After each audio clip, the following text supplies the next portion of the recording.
Apa yang membatasi, antara, "Oh itu mah masih sehat," gitu, Mhm. sama ini mah kayaknya udah agak ke arah nggak sehat Oh, gitu. pada dasarnya kan manusia akan ada up and Yap. down-nya. Sebetulnya sih nggak masalah juga ketika dia merasa stres atau merasa terganggu gitu.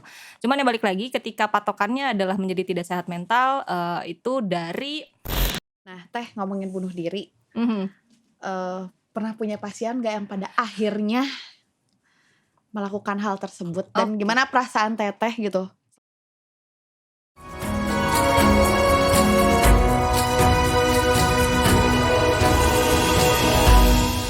Assalamualaikum warahmatullahi wabarakatuh. Selamat datang di Telaah Nalar. Apa kabar kalian hari ini? Ya, hari ini ada gue Rancu Dan dan juga aku Vika, dan semoga teman-teman semua dimanapun kalian berada tetap sehat dan tetap jaga protokol kesehatannya karena pandemi masih berlangsung ya. Semoga cepat pulih juga deh Indonesia ya dari pandemi amin, ini. amin. Dan di episode keempat ini, Rancu sama Vika nih bakalan sharing-sharing ya. Sharing tentang apa sih? Yang pasti tentang yang agak-agak ada koneksinya antara kita berdua Bener, nih. bener Ya, banget. karena kemarin tuh Rancu sama Vika tuh sempat sharing tentang mental illness nih, yang kita sebagai penyintas gitu. Dan hari ini kita bakalan ngobrolin tentang kesehatan mental bersama seseorang yang pro lah ya di bidangnya. Bener, Ya. bener banget. Karena daripada kalau misalnya kemarin kan kita ngobrol-ngobrol kayak yang kita hanya tahu aja gitu. Dan sekarang kita bakalan ngobrol dengan seseorang yang sudah berkecimpung ya di bidang mental health. Ada Teh Nova dari tuh.id. Yeay. Gimana nih? Sehat Lagi Teh? ya, jumpa virtual. Halo Teh Nova. semuanya. Hai Kak Rancu dan Kak Vika. Iya. Nah oke, buat Teh Nova nih ya, kan udah lama nih berkecimpung di dunia, apa namanya, psikologi lah ya gitu. Nah boleh dong kenalan dulu sama teman-teman dari, yang nonton Telaah Nalar, Teh Nova itu siapa dan, pekerjaannya sebagai apa gitu, Oke. silahkan. Nama saya Nova, mungkin lengkapnya Nova Triani Sidratul Muntaha. Saya psikolog di bidang psikolog klinis. Mungkin agak kurang umum. Apa sih psikolog klinis tuh yang kayak gimana? Karena taunya psikolog aja gitu. Nah, kalau misalnya psikolog klinis mungkin teman-teman akan melihat yang umum itu kita kerjanya di rumah sakit jiwa mungkin atau di rumah sakit biasa yang memang membutuhkan tenaga psikologi yang berkaitan dengan gangguan kepribadian umumnya gitu atau gangguan-gangguan kepribadian lainnya. Kemudian saya sudah berkecimpung ya bahasanya Sudah ya. terjun. Kayak terjun nih kalau misalnya ya untuk jadi psikolognya sendiri sebetulnya saya belum terlalu lama untuk bisa jadi resmi bahwa saya psikolog dengan segala macam prosedur yang harus dijalankan itu sekitar 1 tahun terakhir. Tapi mengenai mental health-nya sendiri itu saya sudah sampai 2 atau 3 tahun ke belakang itu sudah ada di situlah untuk ikut konseling yang memang berkaitan dengan kesehatan mental. Gitu sih kurang lebih. Oke, luar biasa banget ya. Sekali lagi dong tepuk tangan yuk buat Teh Nova. Dan sekali lagi kita mengucapin terima kasih banyak udah mau collab sama kita Telaah Nalar dan berbagi juga sharing-sharing sama teman-teman. Dan nggak lupa juga nih kita mengucapin terima kasih buat teman-teman Barak Kreasi Indonesia juga yang udah support terus sama Telaah Nalar juga. Dan juga tadi dari tuwuh.id ya berarti ya. Masih bagian dari tuwuh.id. Terima kasih banyak juga buat tuwuh.id atas partisipasinya ya di konten kita gitu. Betul. Nah nggak mau berlama-lama nih Teh, karena pasti udah banyak banget yang penasaran ya soal si mental health ini sendiri gitu. Mungkin aku pengen tahu dari basicnya dulu nih. Buat kita orang awam, kita tuh taunya gangguan mental, gangguan jiwa dan lain-lain itu tuh kayak sama gitu ya. Nah boleh dong sama Teteh dijelasin pertama mungkin dari kesehatan mentalnya dulu, apa namanya, sepenting apa dan mungkin perbedaannya gitu Teh. Oke. Dari kesehatan mentalnya dulu sih sebetulnya. Kesehatan mental tuh yang kayak gimana sih? Udah pasti kan sebenarnya definisi yang paling sederhana kesehatan mental ya udah mental yang sehat gitu. Tapi yang seperti apa? Biasanya ditandai dengan seseorang yang memang dia puas dengan kehidupannya, dia bisa menerima bagaimana kelebihan, kekurangan, potensi, dia bisa memaksimalkan hal tersebut. Kemudian dia tidak mudah jatuh sakit ketika menghadapi stresor atau sumber stres yang biasa mereka alami gitu. Kurang lebih sih seperti itu sederhananya. Jadi setiap orang tuh dia bisa memaksimalkan potensi, dia bisa mengenali dirinya sendiri bagaimana kelebihannya, bagaimana kekurangannya.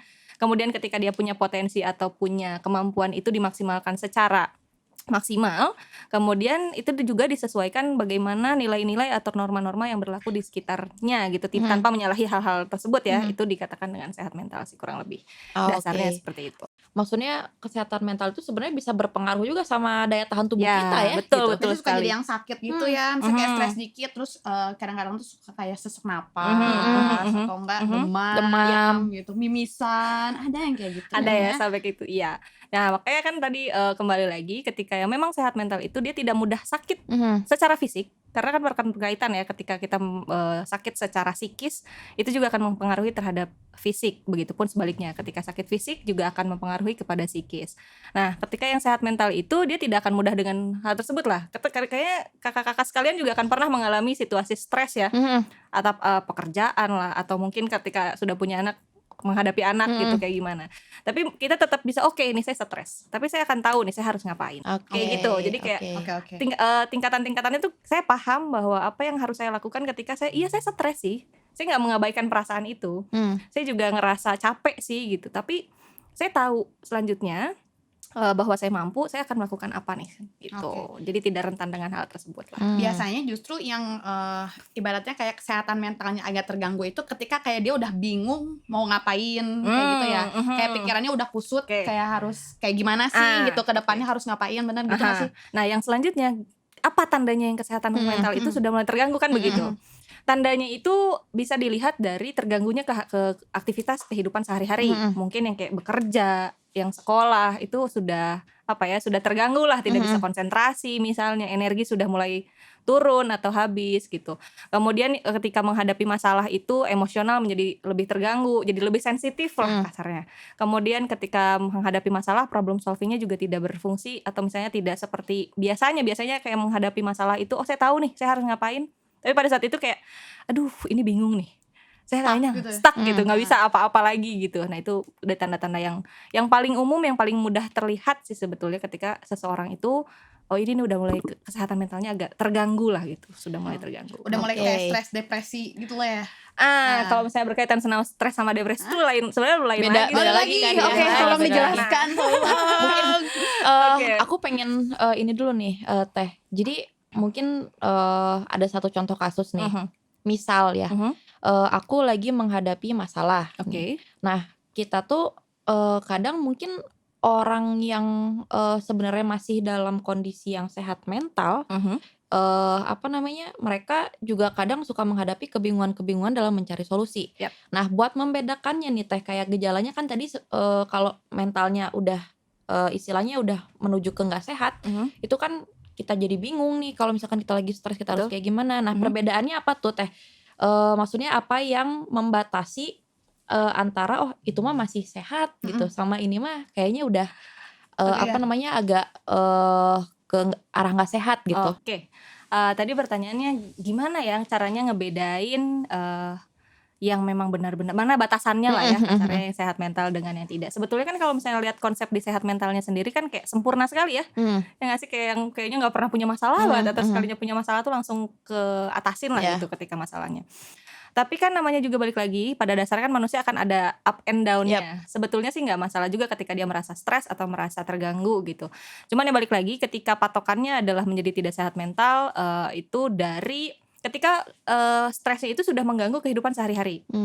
Itu sih yang paling signifikan tuh mengganggu kehidupan sehari-hari, kemudian mempengaruhi secara pikiran, secara emosional dan perilaku. Tidak itu sih pasti. Dari tiga itulah yang paling yang paling inti, yang terlihat bagaimana yang membedakan mana yang sehat mental, mana yang tidak gitu. Stres yang mana yang membuat dia jadi tidak sehat mental lah. Kayak pengalaman pribadi ya, maksudnya aku bisa diem di kamar selama 2 minggu.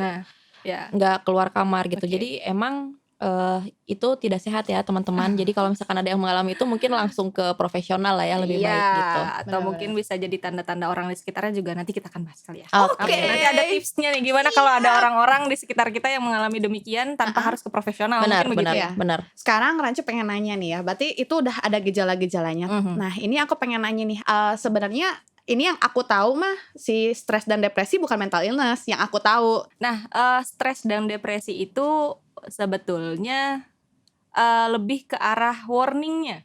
tandanya orang yang punya gangguan mental itu selalu ada di fase itu dulu, kan maksudnya stres dulu, ada fase kecemasannya dulu, frustrasinya dulu gitu, kemudian akhirnya sampai depresi. Tapi depresi kan ya tadi balik lagi konsepnya, maksudnya dari manusianya sendiri kan akan ada proses up and down. Ada yang kayak jatuh banget gitu seseorang, tapi bukan berarti dia tidak tahu bagaimana dia harus melanjutkan hidup.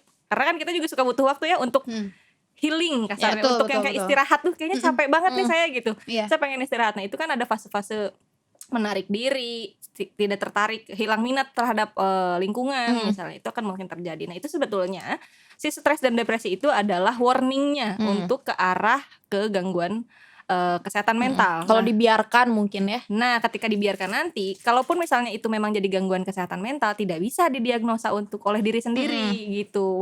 Walaupun mahasiswa psikologi sekalipun gitu kasarnya, maksudnya sama-sama orang psikologi, tapi akan tetap lebih baik, alangkah baiknya sih lebih ke profesional gitu, ke psikolog atau ke psikiater. Karena apa ya, ketika diagnosa itu kan tidak bisa yang ditentukan dalam waktu satu set ngelihat doang, oh iya kamu depresi, nggak gitu. Cuman mungkin ini juga kali ya Teh, mungkin berkaitan dengan zamannya sekarang nih, daring ya, maksudnya semuanya serba online, udah banyak live streaming atau misalnya informasi-informasi yang berkaitan dengan kesehatan mental di media sosial itu, banyak orang yang menjadi salah menangkap.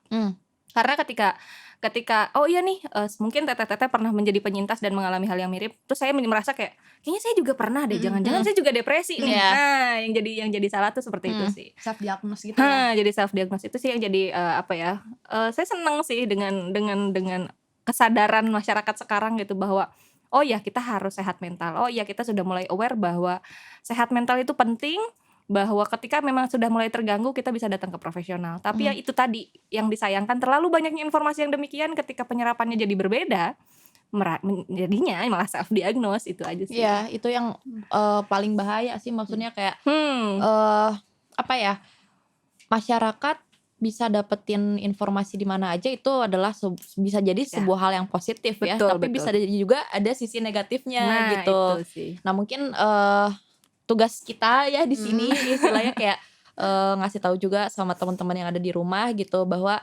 jangan pernah sekalipun melakukan self diagnose. Nah, buat ini Teh, kan tadi kita bahas buat teman-teman yang udah melek nih. Melek tentang sudah mulai menyadari itu menyadari. Nah, kalau misalkan kan ada juga nih maksudnya di beberapa bagian masyarakat yang masih tabu banget nih soal si mental health ini gitu loh. Gimana caranya biar kita ngajak mereka tanpa harus menyinggung. Sebetulnya akan balik lagi ke edukasi dan SDM yang memang mereka punya ya gitu. Cuman yang paling penting yang mungkin bisa kita lakukan adalah edukasi, menyampaikan bahwa memang kesehatan mental itu penting seperti yang tadi sudah saya katakan gitu. Dan ketika patokannya tadi aja, tanda tanya ketika kamu atau misalnya ke teman-teman yang merasa sudah mulai terganggu di kehidupan sehari-hari gitu, aktivitasnya sudah tidak efektif, ketika misalnya udah kerja juga udah malas-malesan atau banyak susah konsentrasi, yang kayak gitu-gitu, itu kan menjadi tanda-tanda ya, nggak apa-apa kok bisa nih datang ke psikolog, karena bisa jadi datang ke teman aja itu nggak nyampe nih feelingnya gitu, kasarnya seperti itulah gitu. Walaupun mungkin teman akan tetap ngedengerin, teman akan tetap ngasih saran mungkin, tapi feelingnya bisa jadi bukan itu yang kamu butuhkan. Makanya perlulah datang ke profesional gitu. Betul banget. Dan ya itu tadi edukasi tersebut, karena ya itu tadi datang ke sana itu bukan sesuatu hal lagi yang memalukan sebetulnya. Kan sekarang juga sudah banyak sekali gitu yang mengatakan bahwa kayaknya datang ke psikolog udah bukan lagi masalah yang berarti gitu. Menurutku ketika datang ke psikolog itu berarti kemauan kita untuk mengenali diri kita sendiri dan apa yang terjadi sama diri kita itu tinggi kan gitu. Maksudnya mungkin istilahnya romantisme sama diri sendiri gitu kalau menurut aku gitu loh. Dan mungkin karena ini juga kali ya, datang ke psikolog tuh selalu yang bermasalah. Nah, benar. Itu kali ya mungkin yang akan menambah stigma hal-hal tersebut menjadi tapi kurang kan ke positif. dokter biasa juga sama aja kan, kayak kita datang ke dokter umum juga ada masalah dong sama demam secara fisik secara fisik gitu. Cuman bedanya ini nggak kelihatan aja mungkin gitu. Kan kayak ya mungkin respon dari temen kayak baru segitu doang, aku lebih parah. Iya. Itu tuh pokoknya emang agak-agak itu banget. itu itu pasti akan terjadi ya di teman-teman. Sering sekali mungkin kita secara tidak sadar juga sering memperlakukan teman kita demikian, atau kita pernah mengalami hal demikian. Itu sih yang maksudnya penilaian-penilaian ketika kenapa ya datang ke psikolog tuh harus nunggu bermasalah. Padahal ya datang ke psikolog tuh ketika kita pengen tahu potensi kita aja, itu bisa datang ke psikolog. Bener banget. Gitu, ketika aduh aku jurusan sekolahnya kayak gini nih, tapi cita-cita aku kayak gini, sebenarnya potensi aku bisa nggak ya di sekolah itu. Kayak psikotes juga sekolah kan? Iya betul sekali. Jadi kayak misalnya mau jurusan kuliah aku tuh senangnya menggambar, tapi kalau misalnya aku ngambil arsitek agak kurang nih misal gitu. Nah ke psikolog tuh bisa loh gitu, maksudnya itulah yang perlu saya sampaikan juga gitu ke teman-teman. Datang ke psikolog itu atau datang ke profesional itu tidak harus dengan mengalami gangguan gitu, tapi ketika kalian pengen mengetahui potensi atau misalnya ya harapan-harapan atau ya istilahnya mengenali diri sendiri lah, itu bisa datang dengan ke psikolog gitu. Nah kan banyak banget sekarang apalagi di masa pandemi kayak gini ya, yang ngalamin depresi, yang ngalamin stres, yang ngalamin frustasi tuh ya. Nah dari ketiga ini mungkin itu adalah kayak, kalau aku ngelihatnya sih lebih kayak ke level-level ya. Misalkan kita stres dulu, baru nanti habis stres kita ngalamin depresi, baru frustasi, misalkan gitu. Nah di fase mana nih kita kayak harus kayaknya ini gue udah berlebihan deh gitu, udah harus ke profesional gitu. Ditambah ada pemikiran lagi teh, Apa udah tuh? lagi pandemi gini nggak punya duit ke profesional, aduh aku nggak punya uang, nah itu tambah stres gitu. Ya. Oke. Nah sebetulnya kayak stres atau frustrasi atau depresi level-levelnya kayak gimana sih? Maksudnya kan balik lagi, stres itu kan reaksi ketika kita menghadapi permasalahan atau tekanan dari luar. Nah itu kita akan stres. Kemudian ketika sesuatu hal yang kita inginkan tidak sesuai dengan apa yang kita harapkan, itu fasenya frustrasi kan begitu. Kemudian ketika depresi ya itu tadi, ketika itu bergabung demikian dan itu berlangsung berangsur-angsur lama gitu, itu akan munculkan depresi. Tapi belum berarti diagnosanya depresi ya, tapi lebih ke arah depresi deh gitu, tandanya udah mulai depresi. Balik lagi ketika depresi itu berdiri tetap harus datang ke profesional sebenarnya. Saya mengalami depresi atau tidak gitu kasarnya. Tapi nah itu tadi balik lagi, fasenya mungkin demikian. Terus kapan nih saya harus datang ke profesional? Apakah nunggu fase saya tadi nunggu survive dulu atau kayak gimana? Sebetulnya tetap balik lagi sih Teh. Kalau misalnya sudah mulai merasa terganggu di kehidupan sehari-hari, saya nggak akan bosan untuk bilang itu. Datanglah kalau misalnya memang perlu. Atau misalnya ternyata enggak deh, kayaknya saya belum perlu ke profesional, ke teman dulu aja. Oh ya silahkan.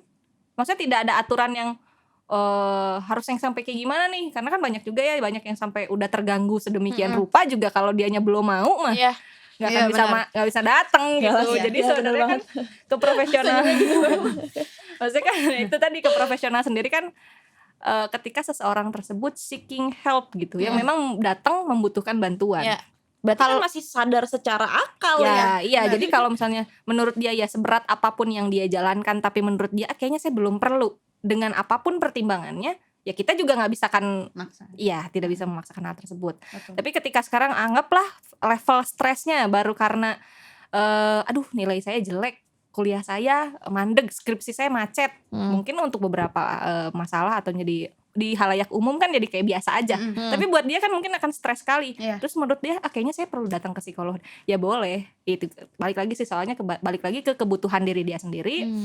Kapan dia butuhnya, selama dia sudah tahu tanda-tanda menurut dia tidak nyaman dan terganggu ke kehidupan sehari-hari. Itu sih. Oke, akhirnya udah tahu nih, akhirnya datang ke si psikolog ini atau ke psikiater ini, terus dia mendapatkan sebuah diagnos nih Teh gitu. Pasti kan gak sekali dua kali datang terus langsung diagnos lah, atau mungkin juga ada yang dari datang udah kelihatan banget gitu, kita nggak tahu diagnosa parah gitu. Nah misalkan dia udah dapat diagnosnya punya mental illness nih misalkan. Nah mental illness itu sebenarnya apa Teh gitu. Dan sebenarnya kayak yang ODGJ nih yang misalnya kayak kita lihat di jalan kayak gitu, itu masuknya ke yang mana gitu Teh, biar nggak salah persepsi gitu, biar orang-orang tuh nggak langsung berpikir kalau orang yang misalkan punya bipolar atau punya borderline itu mungkin aja next time-nya akan jadi yang di jalan gitu maksudnya. Oke. Nah mental illness-nya sendiri itu apa sih? Mental illness kan itu gangguan mental kan gitu. Maksudnya apa sih yang gangguan mental tuh yang kayak gimana gitu. Patokannya tadi tetap balik lagi, terganggu secara pikiran, emosional dan perilaku. itu dulu gangguan mental illness tuh itunya dulu. Udah pasti 3 itu salah satunya aja atau misalnya 3-tiganya berkolaborasi. Wah. Itu udah pasti nih. Ada nih mental illness gitu. Kemudian mungkin mental illness dengan orang gangguan jiwa apa bedanya gitu. Sebenarnya orang dengan gangguan jiwa itu masih dalam kategori gangguan kesehatan mental atau gangguan mental sendiri gitu. Cuman mungkin ini lebih balik lagi ke penamaannya ya. Kalau misalnya ODGJ itu biasanya disebut dengan profesi rekan saya mungkin kayak psikiatri gitu. Itu disebutnya orang dengan gangguan jiwa karena berkaitan dengan ketika mereka datang itu diagnosnya itu udah pasti berat, sedang ke level berat lah gitu. Sehingga memang butuh penanganan selain konseling, selain psikoterapi, ada penanganan khusus atau penanganan medis lanjutan gitu. Nah itu biasanya lebih ke arah penamaannya saja. Tapi berbeda nggak sih ODGJ dengan mental illness? Bukan lebih ke arah ini masih tetap satu bagian gitu. Cuma secara keseluruhan, secara Oh. keseluruhan adalah gangguan kesehatan mental. Orang dengan gangguan jiwa adalah bagian dari orang yang mengalami gangguan kesehatan mental. Sebenarnya kayak gitu. Apalagi ya tadi kalau misalnya yang di pinggir jalan itu yang kayak gimana gitu. Sebetulnya kita nggak bisa lihat semuanya, mengeneralisasi semuanya sih. Bisa jadi kan yang di jalan tuh mungkin ada keluarganya yang sudah tidak bisa mengurusi dia, sebetulnya gitu sih. Jadi kalau yang di jalan kayak gitu tergantung ya, kalau misalnya orang-orang di kita itu dan mungkin disertai dengan kemampuannya secara materialnya juga memang mau dibawa ke kesehatan, itu bisa ada tuh nanti diagnosanya seperti apa. Karena kan yang tidak terkontrol itu bisa jadi levelnya yang tadi sudah butuh bantuan secara medis seperti obat penenang mungkin gitu. Jadi tidak cukup dengan psikoterapi saja lah. Iya, benar. Tapi sebenarnya level yang berarti buat teman-teman gitu yang ada di jalan itu sama aja ya, misalkan akhirnya keluarganya memutuskan masuk ke rumah sakit jiwa misalkan gitu kan. Cuma bedanya emang nggak kesalurkan ke situ aja gitu kan. Jadi itu tadi balik lagi soal orang dengan gangguan jiwa itu sebetulnya lebih ke arah penamaannya aja sih. Lebih ke penamaan karena ya itu tadi ketika levelnya biasanya sudah yang lebih berat. Misalnya ada unsur-unsur psikotik atau yang biasa kita dengar halusinasi, delusi seperti itu. Jadi itu yang biasanya dikategorikan berat dan itu biasanya yang umum dengan orang dengan gangguan jiwa gitu. Oke. Nah buat teman-teman semua nih ya, siapa tahu mereka juga pada penasaran sama kayak aku.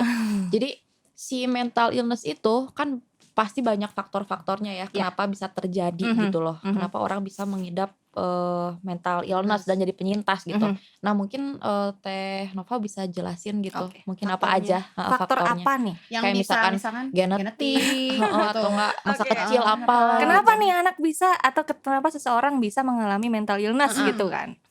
Oke, jelas genetik ada. Secara genetik ada turunan gitu ya, yang memang ketika di anggota keluarganya pernah mengalami hal yang sama, mungkin akan berbeda level atau seperti apa, cuman genetik itu ada. Kemudian trauma masa kecil atau misalnya memang sudah di usia dewasa tapi mengalami trauma tuh kan ada yang kekerasan, kemudian ditinggal orang meninggal atau misalnya bencana alam. Nah, itu kategorinya akan banyak juga gitu, itu di trauma. Kemudian obat-obatan, lingkungan, maksudnya kerusakan secara neuroscience. Oh itu juga ngaruh kerusakan ternyata secara ya. biologis itu juga bisa tuh. Misalnya kayak ada kerusakan di dalam otak jadi misalnya. kayak misalkan Pernah kecelakaan, kemudian jatuh atau misalnya ada penyalahgunaan obat-obatan, itu tuh bisa. Itu tuh bisa juga. Kemudian ya pengaruh lingkungan ketika dia tumbuh juga itu menjadi penting gitu. Bagaimana dia tumbuh, bagaimana dia hidup, berkembang, itu juga menjadi pengaruh bagaimana seseorang bisa mengalami mental illness atau enggak gitu. Gitu sih. Nah mungkin sekarang pertanyaan aku lebih ke apakah orang yang menderita maksudnya mau lebih mengetahui lah ya dirinya tuh kenapa harus datang kemana, kan suka bingung tuh apakah saya harus ke psikolog kah, apakah saya harus ke psikiater kah gitu. Nah itu gimana tuh Teh Nova? Perbedaannya. Sebenarnya mau datang kemana aja sih sebetulnya sama aja, cuman beda di treatmentnya aja. Karena kan kalau misalnya memang kami di psikologi itu tidak berwenang untuk memberikan medis gitu. Jadi itu adalah ranahnya psikiatri gitu. Sebetulnya itu balik lagi ke kebutuhannya. Seperti sekarang tidak bisa tidur. Apakah memang levelnya tuh saya udah perlu obat atau tidak? Nah itu bisa terserah, mau datang ke psikiater juga silahkan gitu kan. Kemudian mau datang ke psikolog juga bisa gitu. Dan ketika nanti prosesnya memang di psikolog ternyata ini nih setelah pemeriksaan tidak bisa nih hanya dengan psikoterapi misalnya atau harus dengan bantuan medis, ya kita akan arahkan juga Oh. gitu, rujukan kasih gitu ya. rujukan juga ke yang memang ya memang berwenang di sana gitu. Iya, Tidak bisa iya, nih kita iya. langsung kayaknya nih nggak cukup nih pakai obat tidur gitu, tapi tetap dilihat gimana pemeriksaannya lagi. Aku pengen Teh Nova menjelaskan gitu sama teman-teman di rumah juga gitu ya, yang lagi pada nonton, kalau misalkan mental illness itu tuh sebenarnya bukan hal yang sepele juga, tapi bukan hal yang patut dipandang sebelah mata juga gitu orang-orang penyintasnya sama mereka gitu. Oke. Tadi sih maksudnya balik lagi itu edukasi sih. Maksudnya karena minimnya mungkin masih terlalu terbatas mungkin edukasinya sendiri gitu kan. Sehingga menganggap mental illness tuh jadi kayak orang yang aneh Menakutkan, atau iya, menakutkan gitu, benar. sehingga orang menjadi Freak aku gitu oke, menjadi dulu kayak gitu kan. serius. Karena memang karena kan sebetulnya definisi anehnya dulu itu kan berbeda dari yang lain, sehingga kan mungkin ketika ada seseorang yang mengalami hal demikian menjadi berbeda akan dibilang aneh gitu. Nah, itu kan pentingnya juga edukasi gitu. Jelas mental illness itu tidak bisa dianggap sebelah mata, tidak bisa dianggap sepele, dan itu penting sekali karena ya hidup kan tetap berjalan gitu. Istilahnya mungkin akan ditemukan sekarang tidak nyaman di usia 20-an. Belum tentu di usia 30 atau 40 itu mentalmu sekuat itu seperti teman-teman yang lain gitu istilahnya. Jadinya kenapa Betul. pentingnya itu dibahas dari sekarang, pentingnya ini untuk diketahui dari sekarang sampai mana sih level kesehatan kita gitu secara mental itu bagaimana supaya mempersiapkan ke arah sana sih. Kan kita kan punya anak, mungkin yang punya keluarga. Ketika nanti kehilangan orang tersayang, tercinta, kemudian satu persatu ditinggalkan, kan itu juga akan berpengaruh terhadap mental seseorang. Nah, itu sih lebih ke arah mempersiapkan tersebut gitu. Bisa, tapi kan karena memang kembali lagi penilaiannya tuh selalu kayak enggak lah segitu doang mah nggak apa-apa, gitu. segitu aja mah nggak apa-apa. Receh kamu mah gitu ya. Yang kamu alami nggak seperti yang saya alami gitu kan. Kamu mah cuma segitu nih aku gitu ya. Kok Itu, aku dulu ya. bla bla bla bla. Perasaan gue yang mau curhat tapi kok lu ya jadi yang curhat gitu. Iya sih, itu emang sering terjadi juga. Maksudnya ya agak disayangkan ya ketika teman-teman juga mungkin secara tidak sadar, atau mungkin saya pribadi juga pernah demikian di masa lalu gitu. Tapi ketika saya sudah ada di sini, kayaknya aduh, dulu tuh kayaknya kelakuan saya ini bisa berpengaruh sekali ya terhadap mental seseorang. Nah, itu juga sih yang maksudnya kesadaran kita nih untuk sama-sama mengedukasi diri bahwa pentingnya kesehatan mental itu, atau perilaku kita pun sekecil apapun itu bisa berpengaruh terhadap mental seseorang. Nah, kira-kira apa nih Teh faktor yang istilahnya kalau misalkan aku ngeliat Rancu nih, terus Rancu punya gejala lah gitu yang kayaknya ada something deh gitu ya sama Rancu misalnya gitu. Nah, tapi kan kita nggak bisa maksa dia buat pergi ke profesional dong gitu. Nah, kapan waktunya kita harus bergerak dan bertindak untuk istilahnya ada membantu gitu. Iya, kayak lu beneran harus pergi. Harus deh ke sana Nah, gitu. itu tuh kapan? Nah, itu kan bentuk dari pertahanan diri atau defense mechanism, kayak enggak, I'm fine dengan hidupku gitu. Aku enggak apa-apa. Masalah ini akan dialami oleh orang-orang lain. Padahal ketika dia punya SDM yang tidak sekuat dengan orang lain, bisa ngedrop juga gitu kasarnya. Nah, gimana nih orang misalnya ketika kita udah ngelihat teman kita mengalami hal demikian dan kayaknya ini perlu nih datang ke profesional. Sebetulnya tandanya ini, kita bisa berperan dulu sebagai memang pendengar yang baik. Menjadi pendengar tuh walaupun terkesan sepele, itu penting sekali bagi seseorang yang memang membutuhkan didengarkan gitu. Karena kan bisa jadi orang yang curhat itu bukan semata-mata meminta saran, bukan meminta saran, tapi memang yuk kuat yuk gitu. Maksudnya kayak sentuhan, butuh semangat gitu kan, sentuhan tepukan bahwa enggak, kamu bisa, atau ada yang perlu saya bantu, ayo kita bantu gitu. Atau misalnya mau diceritakan, oh kalau misalnya ternyata saya nggak bisa nih menyelesaikan ini, saya punya saran, saya punya rekomendasi, gimana kalau datang ke sini, datang ke profesional. Karena ke profesional balik lagi soal edukasi, kitanya juga ketika merekomendasikan untuk datang ke profesional, kita tahu gitu. Maksudnya mungkin teman-teman yang lain juga ketika ayo datang ke psikolog, jangan ngajak asal ke psikolog juga gitu. Tapi oke, datang ke psikolog tuh kamu bisa tahu minimal seperti apa sih gitu. Masalah kamu mungkin akan lebih didengarkan seperti apa, penanganannya juga akan lebih tepat. Kemudian masalah yang kamu alami juga bisa lebih detail gitu. Kita sebagai orang terdekatnya, kalau misalnya memang belum bisa nih, kayaknya takutnya tersinggung atau segala macam, kita sediakan pasang badan dengan dasar bahwa yuk, saya mau dengerin kok kamu cerita apapun. Saya akan mencoba dulu memahami apa yang kamu rasakan. Barangkali mungkin memang ada yang bisa saya bantu. Kalaupun misalnya tidak, ada nih cara lain. Datang ke profesional. Siap. Nah, selanjutnya nih, apakah yang punya mental illness ini tuh bisa sembuh nggak sih? Oke. Kalau dari kami sendiri atau saya pribadi gitu mengatakannya itu bukan sembuh, tapi lebih ke pulih. Karena kenapa saya bilang pulih? Karena kemungkinan akan terjadi lagi di masa mendatang.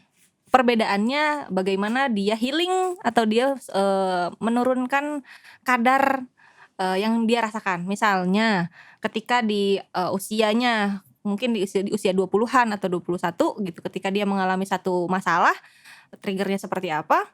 Dia mengalami sampai yang menangis berhari-hari, berminggu-minggu dia tidak mau keluar rumah. Kemudian dia juga yang kayak mentok banget segala macam, tidak bisa melakukan apapun, sampai mungkin melukai diri sendiri saking terbatasnya pemikiran dia. Mungkin di satu saat hal tersebut akan terjadi lagi, menangis lagi, mengurung diri lagi, tapi waktunya atau ketika dia bangkit itu resilience-nya itu tidak akan selama ketika di pertama kali.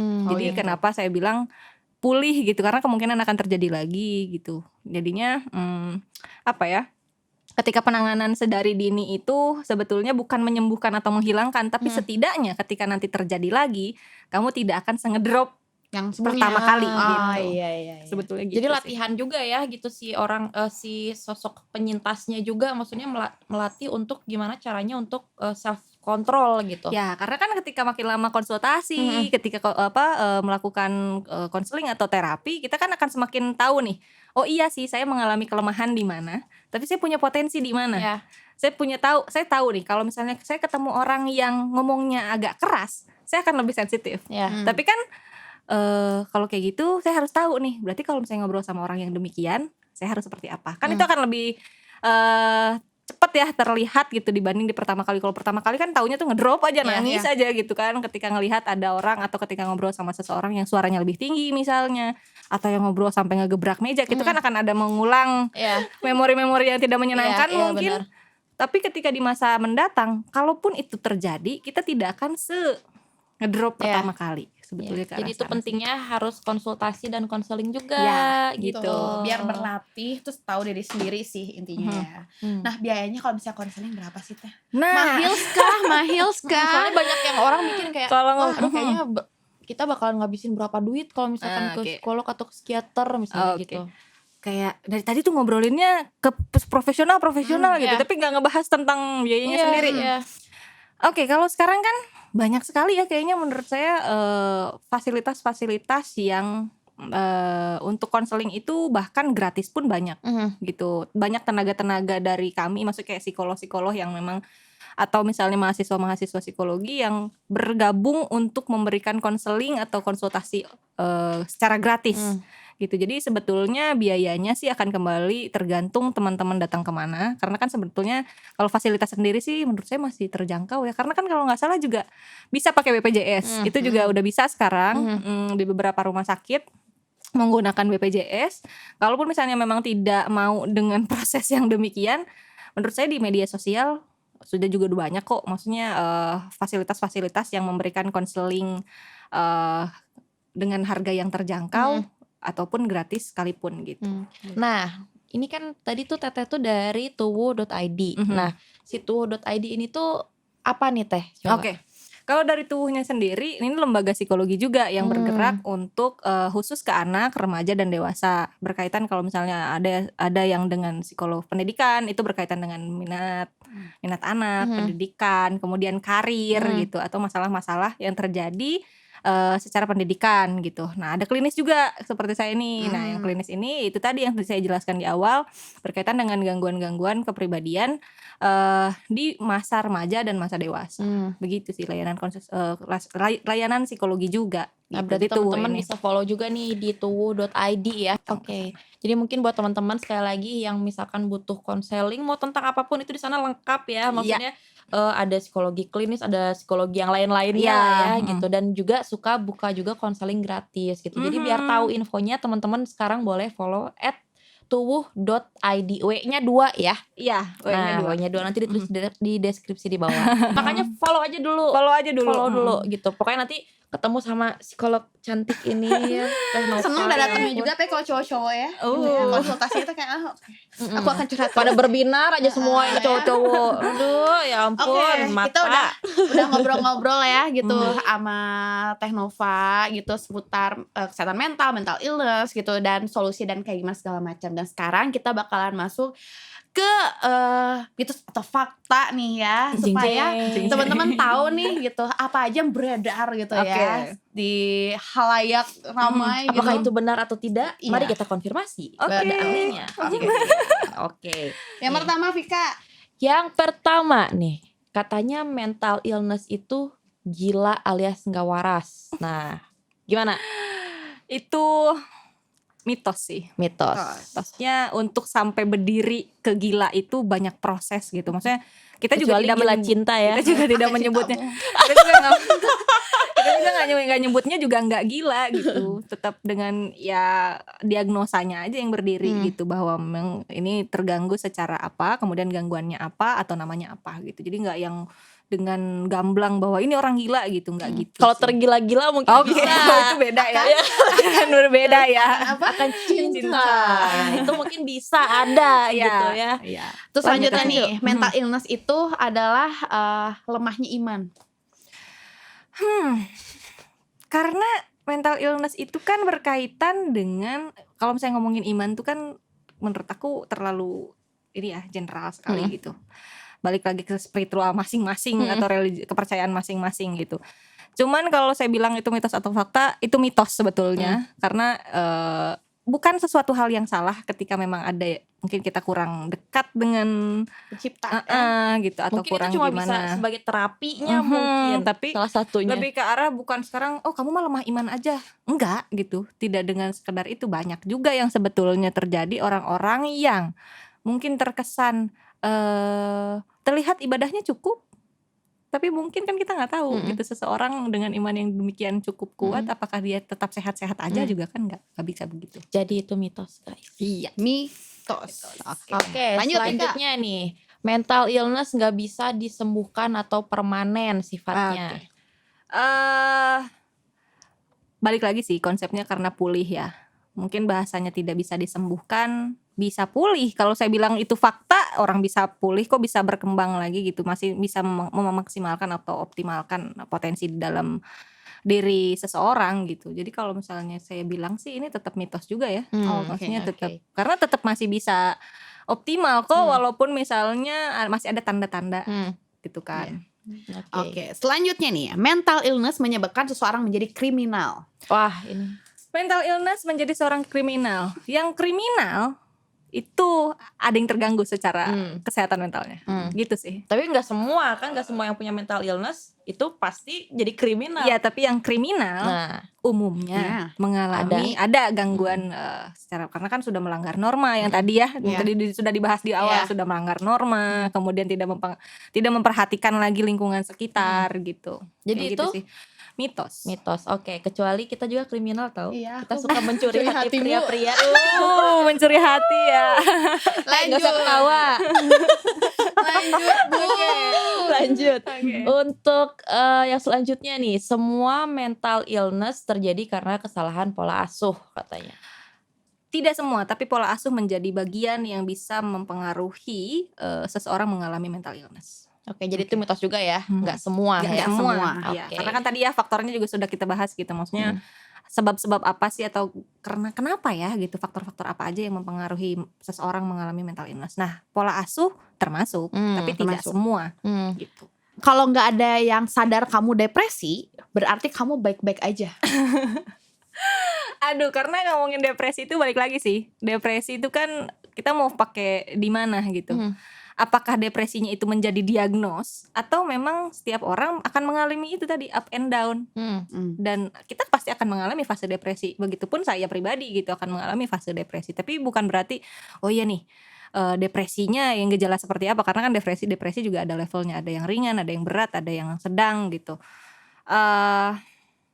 Itu tadi sih sebetulnya, kalau misalnya sekarang depresi kalau misalnya kamu kalau orang lain gak ngomongin kamu depresi berarti kamu baik-baik aja. Enggak, karena balik lagi ketika kamu sudah merasa terganggu di kehidupan sehari-hari secara pemikiran, emosional dan perilaku, saya gak pernah bosan ngebahas 3 ini. Itu yang menjadi patokan kalian ngerasa gak baik-baik aja. Oke. Gitu. Oke, jadi mitos ya. Mitos ya. Oke. Dan ini bagus. Mental illness itu menular katanya. Wow. Kamu jangan deket aku. Menular. Sebetulnya bukan menular sih, tapi lebih ke arah lebih mudah menyadarkan seseorang yang lain apakah memiliki gejala atau pengalaman yang mirip. Begitu sih. Jadi bukan menularkannya, tapi lebih ke arah oke, teman saya pernah ada nih dengan yang diagnos bipolar, dan oke, tanda-tandanya seperti apa, mood swingnya ada, misalnya ada yang tipenya seperti apa. Oh iya, saya juga ternyata pernah nih. Jangan-jangan saya juga begitu ya, gitu. Saya juga mengalami yang fase demikian. Tapi ya itu tadi bukan nularin penyakitnya atau menularkan diagnosanya, tapi menularkan feeling bahwa menyadari kita tuh belum tentu sehat begitu saja gitu kasarnya. Kayak lebih sensitif sama diri sendiri aja ya, jadi lebih aware terhadap diri sendiri. Oke, jadi itu mitos ya, Mitos bisa juga menular gitu. Nggak nular gitu ya, tapi nular emosinya nggak, feelingnya lah ya. Iya. Oke. Lebih Ini ke arah sana. pertanyaan mitos fakta tambahan ya dari Pak Produser ya. Oke, mental illness bisa disembuhkan dengan ibadah sing getol.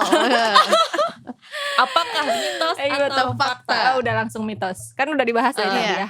Datang ke profesional, ada terapinya. Walaupun ada beberapa psikolog atau beberapa profesional yang menggunakan terapi-terapi keagamaan. Itu juga udah mulai banyak gitu. Tapi kalau misalnya sekarang ngobrolnya atau ngomonginnya tentang ibadah sing getol, sing rajin gitu istilahnya. Enggak sih. Enggak dengan itu aja. Aku punya satu pertanyaan tambahan, boleh nggak? Oke. Jadi teman aku, dia psikolog juga, dia pernah bilang banyak orang yang datang ke psikiater atau ke psikolog itu adalah korban dari orang-orang yang tidak mau datang ke psikiater atau ke psikolog.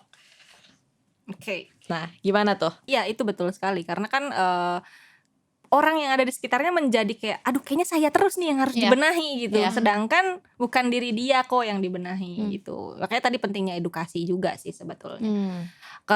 Dan mengenai yang tadi ya, maksudnya ketika orang ngerasa bermasalah tapi yang bermasalahnya itu adalah orang lainnya, malah dianya yang jadi kerasa ada gangguan. Ya itu tadi kesadarannya kan, karena ngelihat aduh ini kayaknya dia nih yang bermasalah, jadi aku terus yang harus dibenerin gitu, aku terus yang harus dibenahin sampai akhirnya dia yang tertekan sendiri gitu, sampai yang ya kayak gitu sih. Betul, maksudnya jadi orang sekitarnya. Ada efeknya ya gitu. Jadi jangan sampai ketidakmauan kita untuk melek soal kesehatan mental itu malah menjadi efek negatif buat lingkungan sekitar kita. Ya, efek domino gitu sebenarnya. Jadi kita nggak diobatin, kita malahan ngerugiin yang ini sebelah, yang sebelah malahan jadi kenapa-napa gara-gara kelakuan kita. Jadi kayak tumbuh terus menambah. Mungkin hal-hal yang kayak gitu mungkin yang jadi penilaian bahwa sakit mental itu menular gitu. Padahal bukan begitu polanya gitu. Bukan dengan cara menularkan hal-hal tersebut, tapi ketika menghadapi hal demikian, meresponnya juga itu kan akan berpengaruh terhadap mental kita sendiri ya gitu. Makanya penting sekali sih edukasi. Aku nggak bosan-bosan ya untuk ngobrolin edukasi. Aku itu. Sih kalau soal maksudnya teman-teman harus membekali diri dengan betul-betul bahwa oh ini nih udah mulai ngerasa terganggu, oh ini nih sudah ada masalah. Gitu. Dan bahkan mungkin orang yang kelihatannya fine-fine aja ternyata sebenarnya dia kayak bisa jadi memendam sesuatu ya.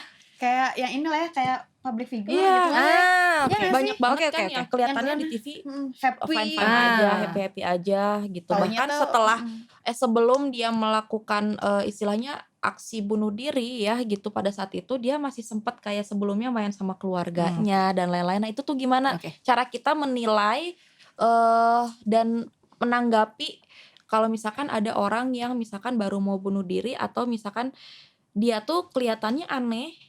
Apakah kita harus langsung nanya, kamu kenapa atau gimana tuh? Karena kan gak semua terlihat ya gitu gejalanya. Gimana nih kalau misalnya ketemu yang kayaknya happy-happy aja, kok tiba-tiba? Ya, nah gitu. Kok tiba-tiba gitu? Karena kan happy itu kan persepsi ya. Kita gak bisa bilang happy menurut kita semua itu sama menjadi happy-nya seseorang gitu. Bisa jadi memang dia menutupi semuanya dengan oh ya saya happy aja, saya fine dengan hidup saya, atau memang dia sentris. fokus aja sama diri saya. Jadi semua orang tuh ya pokoknya ya saya hidup bahagia aja. Mau kayak gimana pun orang di sekitar saya, pokoknya saya bahagia gitu. Kenapa bisa tiba-tiba demikian? Nah, setiap orang itu kan pasti akan mengalami namanya quarter life crisis ya. Iya. Itu kan akan dialami oleh banyak orang. Atau mungkin masalah-masalah yang terjadi di saat usia-usia perkembangan itu meningkat. Misalnya ketika di usia 20-30 gitu kan, itu biasanya kan ngobrolin soal karir, pernikahan, kemudian nanti punya anak atau seperti apa. Nanti di usia 30-40-an materi, misalnya kesiapan kesehatan gitu, fokus ke hal-hal yang seperti itu. Nah, ketika itu tidak dibekali dengan pengetahuan, kemudian tidak disadari betul bahwa kita akan mengalami fase demikian, ya itu tadi akan terkesan jadi tiba-tiba, padahal bisa jadi seorang individu ini menekan atau mungkin menutupi hal tersebut gitu. Jadi orang yang ada di sekitarnya menganggap ini semua terjadi tiba-tiba gitu. Padahal ketika kalau misalnya memang kita mau tarik lagi ke mundur, pasti ada sesuatu hal yang terjadi di dalam diri dia gitu. Cuman ya itu tadi, pilihan dia adalah menampilkan hal-hal yang membahagiakan gitu kan. Di sosmed gitu ya, kayak termasuk happy semua termasuk kan gitu. kayak artis-artis kok padahal happy-happy terus ya, kok mungkin dia depresi. Ya itu tadi, kita kan nggak bisa tahu beban yang dia alami. Seperti Teteh mungkin saya juga ngelihatnya bisa jadi biasa aja gitu, kayak nggak ngalamin sesuatu. Tapi kan mungkin Teteh di beberapa tahun kebelakang sudah mengalami fase yang cukup berat, dan saya nggak bisa bilang sekarang kok Teteh kayaknya happy aja ya, kan nggak gitu gitu. Nah, kalau misalkan ada yang mau kayak kan suka entah itu berupa orang-orang mikirnya kayak itu mah cuma ngancem doang, atau itu mah cuma ghosting doang gitu ya. Nah, itu gimana tuh? Yang berkaitan dengan bunuh diri ya. Kalau yang bunuh diri sendiri sebetulnya kan fasenya itu main ya, berpikir gitu, kemudian dengan perilakunya. Nah, ini sudah sampai mana levelnya? Apakah ini baru ide? Kayaknya kan beda ya, ketika ide tuh seperti ini. Kayaknya saya mending mati deh. Itu kan ide dengan verbal gitu. Saya mending mati. Atau memang hanya dinikmati oleh dirinya sendiri, kayak kayaknya saya emang udah gak perlu ada di dunia ini deh. Dan itu tidak disampaikan ke orang lain. Gimana orang di sekitar kita ketika menghadapi yang demikian? Yang jelas nggak usah bukan diabaikan ya, tapi tetap deketin. Mereka berarti butuh perlakuan khusus. Tapi bukan berarti memperlakukan dia seperti apa yang dia inginkan. Jadi jangan sampai bunuh diri itu. Kita tanya, kenapa kamu pengen kayak begitu? Apa yang menyebabkan kamu punya pemikiran demikian? Apa yang bisa kita bantu membantu pemikiran kamu itu supaya menjadi hilang gitu. Kalau menurut saya sih kayak nanya kenapa tuh suka bingung. Jadi lebih baik menawarkan diri, kalau misalnya memang kamu butuh saya teman cerita, kamu datang ke saya. Gitu. Kalau saya tanya kenapa, kan kadang beberapa orang suka yang kayak kurang nyaman ya, kamu kenapa gitu. Orang lain tanyanya kenapa gitu. Benar. Gitu. Jadi kalau misalnya ada orang di sekitar kita yang kayak gitu, pertama tawarkan bantuan bahwa jika memang kamu butuhkan sesuatu, saya ada. Kemudian jika memang kamu mengalami demikian, apa yang mencetuskan hal tersebut? Ada apa gitu? Yuk kita ngobrol, datengin. Tapi kalau misalnya tanda-tandanya sudah lebih ke arah ini kayaknya lebih ke arah ngancam aja deh, atau kayaknya manipulasi aja deh supaya diturutin gitu. Sadarkan dia bahwa memang hal tersebut kamu ngobrolnya untung sama saya loh, kalau sama orang lain belum tentu gitu. Mungkin ekstrimnya tinggal biarin aja gitu, tinggal mau sampai mana dia gitu. Berbeda hal dengan yang sudah muncul dengan perilakunya. Misal ketika teman-teman mendapatkan telepon, duh Teh aku kayaknya mau mati aja deh, dan Teteh udah tahu, udah ngeliat tuh misalnya dia sering melukai dirinya sendiri, kemudian dia sudah ada usaha menuju untuk sana ya? Menuju ke sana. Nah itu menjadi hal yang berbeda kan dibandingnya baru idenya saja gitu. Yang kayak bluffing aja beda ya. Gitu. Nah, Teh ngomongin bunuh diri, pernah punya pasien gak yang pada akhirnya melakukan hal tersebut, dan gimana perasaan Teteh gitu selama ini ngedampingin gitu? Kalau misalnya, jadi kalau saya pribadi sih kasus untuk bunuh diri itu baru ide. Jadi perilakunya itu belum sampai sesignifikan itu. Malah akan berbeda dengan yang self harm. Self harm itu kan hanya perilaku untuk melukai dirinya sendiri. Belum tentu dia pengen mati. Dia belum tentu ingin mengakhiri hidupnya gitu. Cuman kalau yang ada keinginan bunuh diri, Sempet sih ada, dan itu memang dampingannya juga luar biasa untuk mengubah bagaimana cara berpikir bahwa bunuh diri adalah bukan jalan terakhir yang harus kamu lakukan gitu. Seputus asa apapun yang kamu lakukan, kita sebagai profesional dan teman-teman yang ada di sekitar kamu akan maksimal membantu kamu untuk menjalani ini semua gitu. Sebetulnya gitu sih. Berat lumayan juga gitu. Karena kan mengubah persepsi orang ya. Maksudnya pemikiran itu kan muncul tidak hanya 1-2 hari, bisa muncul beberapa minggu atau beberapa tahun sebelumnya. Nah itu yang perlu diubah, bahwa iya tadi, mengakhiri hidup itu bukan hal yang menjadi jalan akhir yang harus kamu ambil gitu sih. Nah Teh, ada nggak sih kayak misalnya seorang psikolog atau psikiater itu sebenarnya mereka juga menderita mental illness ya, atau enggak Kalau lagi stres gimana gitu, masa gitu. langsung konsul ke diri sendiri gitu. Karena kan mungkin ya psikolog dan psikiater juga manusia ya, yang mungkin punya sesuatu itu, bahkan mungkin itu jadi motivasi buat seorang psikolog atau psikiater menjadi psikolog dan psikiater. Nah, gitu. gimana tuh Teh? Oke. Ini tadi betul. Kami juga manusia ya. Kami juga mengalami fase-fase yang menurun gitu, yang memang bikin kita ngedrop. Apakah kita, nah terus apa yang kita lakukan gitu sebagai yang memang mengalami hal demikian? Kami juga manusia, pertama kami juga membutuhkan psikolog yang lain. Mungkin bedanya kita akan jauh lebih menyadari lebih cepat dibanding bukan di bidang tersebut. Mungkin jadi kayak ngelihat, oke, kayaknya tandanya nih saya udah mulai nggak enak nih, saya udah mulai nggak nyaman dengan apa yang saya rasakan di kehidupan sehari-hari saya. Terus kan karena tadi balik lagi ke fokus bahwa kita harus kenal sama diri kita sendiri, termasuk kami juga begitu. Ketika kita sudah kenal, oh iya nih levelnya, limitnya sampai mana gitu sih. Jadi kalau misalnya kita juga sama mengalami hal yang demikian, cuman bedanya kita akan lebih cepat aja sadarnya, dan bisa jadi konsul beneran atau tidak sama sekali. Karena sebetulnya iya sih, kita tahu, kita ngasih saran ke atau ngasih treatment ke orang lain, kita pakai untuk diri kita sendiri gitu sih. Jadi lebih ke arah sana sih. Ngalamin juga gitu. Kalau misalnya ada klien yang masalahnya misalkan sama, Nah, oke. gimana tuh? Ya kayak tiba-tiba baper gitu kan. Oke. Kalau saya sempat tuh di fase itu, saya sempat di fase yang mengalami secara tidak sadar, saya ternyata punya mengalami masalah demikian. Jadi waktu itu, ini saya agak cerita sedikit ya. Nggak apa-apa. Curhat.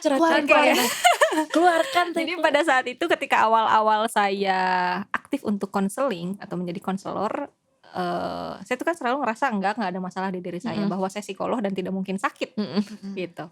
Ternyata ada satu klien saya yang menceritakan kenapa yang dia ceritakan itu membuat saya amat sangat terluka. Pada saat itu tuh saya kayak ikut merasakan juga luka yang dia rasakan, sakitnya seperti apa, capeknya hidup dia seperti apa. Kok saya juga ngerasain ya? Itu saya sempat yang kayak konsultasi lagi ke psikolog yang lain gitu. Kayak aduh, mungkin ya tetap pada saat itu tetap berlaku profesional, saya tetap melayani dia sedemikian rupa, konseling di sesi itu. Tapi di sesi selanjutnya, sebelum saya ketemu dengan klien itu, saya ketemu dulu sama psikolog pribadi saya sendiri. Jadi istilahnya ada orang yang menurut saya ini kayaknya bisa nih psikolog, karena kan tadi ya balik soal cocok-cocokan, kita juga akan cari psikolog yang cocok buat diri kita sendiri gitu. Saya sampai ngobrol kayak gini, Bu, kenapa ya saya mengalami hal demikian? Saya nyadar, malah nggak nyadar sama sekali, ternyata ini terjadi di hidup saya. Emang kenapa? Katanya gitu. Saya ceritalah begini. Iya Nov, kamunya nih, kayaknya harus kamu juga nih yang dibenahin gitu, nggak cuma orang lain yang kamu ngebenahin terus gitu.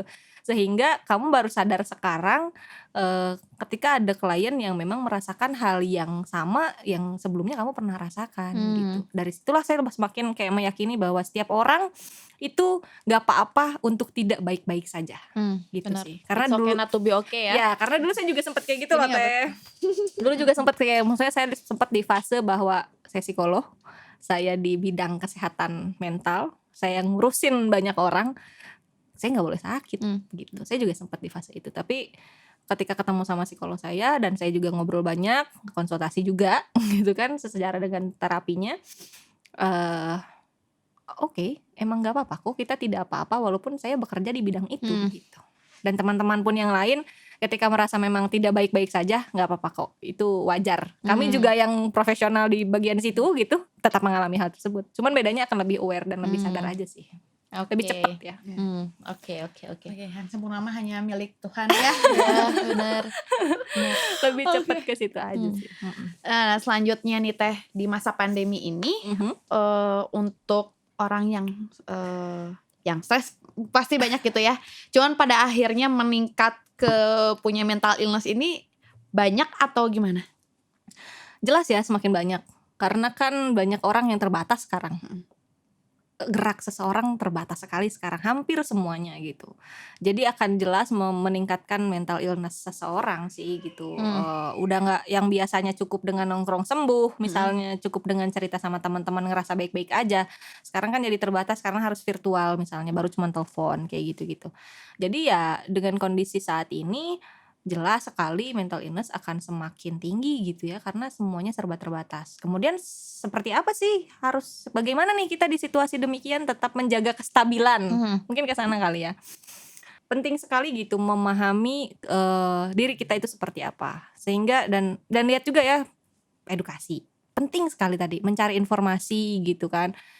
Sebenarnya kita stres tuh karena apa? Ini kan bisa berkaitan dengan pekerjaan mungkin yang diberhentikan, kemudian apakah penurunan penghasilan, atau misalnya ada tuh masalah keluarga yang lain, karena kan yang biasanya tidak ada di rumah sekarang jadi ada di rumah, masalah di rumah ternyata banyak nih, gitu kan, ada yang kayak gitu. Ngaruh bener. Jadinya kayak gitu itu jelas akan berpengaruh sih. Jadi ke kitanya juga menjadi lebih sadar untuk meningkatkan edukasi, keinginan untuk mencari tahu bahwa oh ini nih udah mulai nggak beres nih, udah ada sesuatu hal yang dirasakan dan tidak nyaman gitu.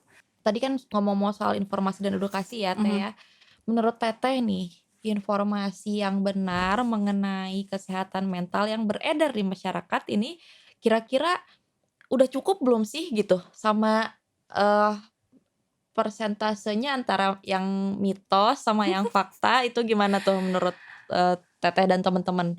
Oke. Kalau saya ngelihat pribadi sih sebenarnya udah banyak banget ya menggalakkan edukasi dengan sedemikian rupa. Apalagi sekarang kan ya akses untuk hal tersebut bukan sesuatu hal yang sulit. Cuman lebih ke arah ini ya, iklim judgement-nya juga tinggi. Jadinya lebih mudah, iya nih kayaknya saya ini deh gitu. Padahal nggak begitu. Mungkin akan dikencangin laginya, terus kami nggak lelah gitu bahwa kesehatan mental itu penting dan datang ke profesional itu bukan hal yang tabu lagi, bukan stigma yang harus datang itu adalah orang yang gila atau misalnya bagaimana. Toh ketika tadi ingin mengetahui potensi atau mengetahui tentang diri sendiri itu kan juga bisa datang ke psikolog gitu. Nah, sebetulnya sih sudah cukup banyak ya. Kalau sekarang berbeda nih sama beberapa tahun sebelumnya. Kayak kalau saya ngerasain banget tuh ketika sekarang kayaknya banyak nih media sosial juga yang termasuk teman-teman di Telah Nalar juga kan membahas tentang ini, apalagi teman-teman juga ada yang menyintas juga, jadinya kan akan berbagi pengalaman gitu. Cuman karena ya tadi penilaiannya yang menjadi apa ya, saya sayang sekali ketika malah jatuhnya tuh self diagnose. Gitu aja sih. Gitu aja sih yang jadi masih disayangkan tuh, padahal informasi itu sudah demikian terbuka gitu. Jurnal tuh sudah banyak sekali bisa dilihat. Nggak cuman, maksudnya akses tuh jangan cuman kayak kata siapa, kata siapanya tuh harus dicari betul lah. Kalau misalnya memang tidak mau datang ketemu atau misalnya kayaknya saya nggak punya nih teman-teman psikologi atau misalnya ke psikolog atau ke psikiater gitu. Maksudnya ya daring online juga cari, tapi informasinya yang terpercaya gitu. Cari jurnal-jurnal kesehatan misalnya, atau jurnal-jurnal psikologi. Menurut saya sih udah banyak sekarang kalau misalnya kita membenahi itu dengan benar gitu, membekalinya dengan benar gitu. Kalau misalkan kayak mental illness sendiri, yang Teteh tahu ya, ada komunitasnya nggak sih Teh? Misalkan kayak bipolar gitu, atau misalkan orang yang mengidap apa gitu, jadi support system gitulah gitu, kayak yang di film-film luar negeri gitu loh Teh. Support system itu kalau di Bandung sendiri kalau nggak salah ada ya yang bipolar. Ada bipolar kan bipolar ada. sama borderline Itu ada. Kemudian yang kasus-kasus traumatis juga sebetulnya ada.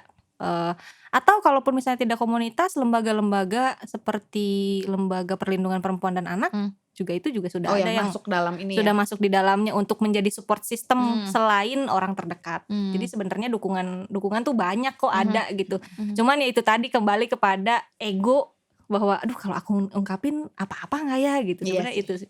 Kalau misalnya kita mau terbuka dengan itu banyak kok menurut saya untuk dicari support sistemnya. Karena masih berpikir aib ya Benar. gitu soal Iya. Makanya ngomong-ngomong di kita tuh bakalan ada program Teh, namanya tuh Black Diary nih. Jadi Oke. buat teman-teman yang punya cerita yang mungkin nggak bisa diceritain sama banyak orang ya, dan apa namanya bingung mau cerita sama siapa, entah itu tentang trauma atau enggak misalkan ada hal-hal yang dikira masyarakat tuh tabu Iya. gitu, teman-teman bisa langsung ngirimin cerita kalian di emailnya Telah Nalar, dan nanti kita bakalan sharing juga tuh Teh ceritanya, tapi dengan dirahasiakan identitasnya gitu. Bagus tuh teman-teman. Iya. Jadi seenggaknya rilis lah. Mungkin dia mendem selama Iya. ini bingung mau cerita sama temen ini rasanya kayak aib banget. Misalkan curhat sama orang tua lebih takut gitu ya, mau ke psikolog tapi masih nggak berani Iya. gitu.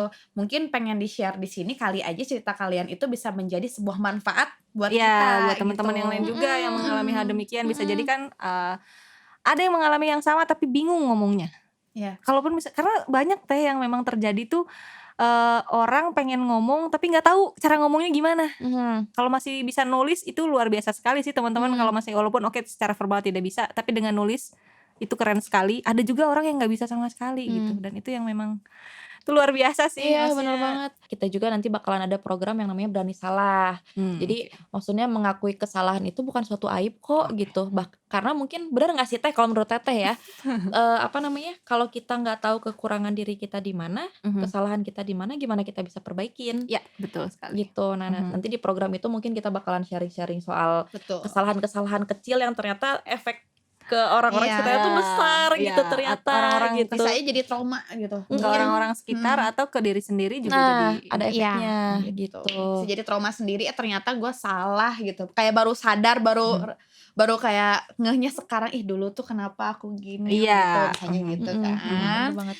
Oke. Nah, dan pokoknya tadi setelah banyak bincang-bincang nih ya sama Teh Nova gitu, udah gitu apa namanya, banyak juga istilahnya ilmu-ilmu baru yang tentunya Vika sama Rancu serap juga. Tadi ngomongin soal mitos fakta udah gitu. Ngomongin kesehatan mental gitu. Udah juga. Soalnya masyarakat sekarang yang aku lihat, mereka tuh lebih fokus ke mental illness-nya, bukan ke kesehatan mentalnya gitu. Jadi kayak lebih cari titik poin aku kenapa, bukan yang langsung cari poinnya adalah gue harus gimana gitu. Iya, bener banget. Jadi pokoknya buat teman-teman sekali lagi, mungkin kita nggak bosan-bosan buat ngingetin, cari informasi sebanyak-banyaknya mengenai hal apapun ya gitu. Entah itu tentang diri kita sendiri, entah itu tentang gimana cara bersikap kita di masyarakat, dan maksudnya yang masih sesuai dengan norma, karena udah banyak banget jurnal-jurnal ya yang betul. istilahnya bisa apa namanya dipertanggungjawabkan kebenarannya Iya, gitu ya. betul, Jadi betul. jangan bosan-bosan pokoknya buat teman-teman buat nyari edukasi-edukasi,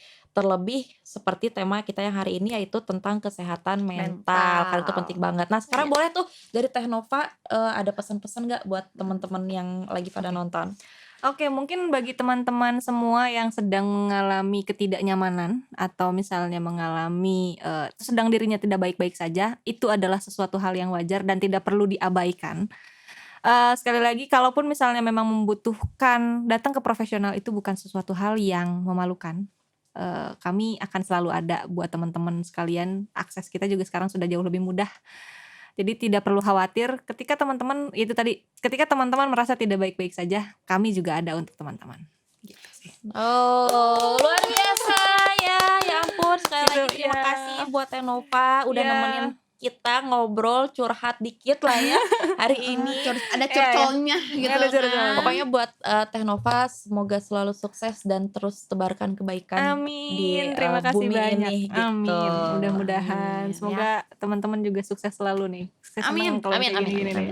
Jangan lupa berarti ya buat teman-teman juga untuk di-follow di tuh.id biar lebih bisa dapat informasi lainnya, atau mungkin pengen konsultasi dan lain-lainnya tuh ada Teh Nova dan kawan-kawan yang akan siap ya ada teman-teman yang untuk lain. melayani ini buat teman-teman. Dan jangan lupa juga nih buat yang udah nontonin kita, mantengin ya udah ngobrol-ngobrol seru nih tentang kesehatan mental, untuk follow, subscribe, like, comment, dan juga loncengnya diaktifkan di Telah Nalar. Dan juga jangan lupa kita tadi ada Black Diary, dan juga kita ada Tadi Berani lagi? salah. Berani Nah, salah. makanya kenapa kalian harus nyalain loncengnya, karena setiap kali nanti kita update, kalian bakalan dapat notifikasinya biar nggak ketinggalan Ya. gitu. Dan buat teman-teman juga yang punya saran atau punya ide pengen bahas tema soal apa, boleh langsung aja ditulis di kolom komentar di bawah. Dan jangan lupa terus support kita juga, boleh follow di @telaahnalar gitu ya buat teman-teman sekalian, dan juga sekali lagi buat yang pengen ikutan program Black Diary, kalian bisa ngirimin cerita kalian ke emailnya Telaahnalar. Pokoknya sekali lagi mungkin Vika pamit. Sebelum apa Vika tuh? pamit, jangan lupa. Iya, terima kasih buat teman-teman Oh di iya, ya ampun. Barat Resi Indonesia. Coba suaranya mana? Jangan lupa di follow Terima juga ya di Barat IDN ya, .idn ya. Ada nanti ya di bawah ya untuk kalian follow, kepoin ya tim Barat. Karena mereka itu yang membuat kita keren di setiap episodenya ya, Iya. yang luar biasa sekali. membuat aku agak putih-putih setnya gitu ya. Iya, Warna kulit bener yang banget, gelap bener ya. banget. Menghilangkan flek hitam loh. Kok kayak make up ya? Pokoknya sekali lagi Bagus terima ya. kasih buat teman-teman yang udah support itu, yang udah pada nonton, buat Barak Res Indonesia, buat Buat Teh Tumu.id Nova. juga, buat Teh Nova Thank juga, you. luar biasa Iya, sekali. terima kasih Kamsahamnida. Pokoknya kalian jangan kemana-mana, sampai ketemu di episodenya Telah Nalar yang selanjutnya. Vika pamit. Rancu pamit. Sampai jumpa di episode berikutnya. Hidup cuma sekali, jadilah berguna.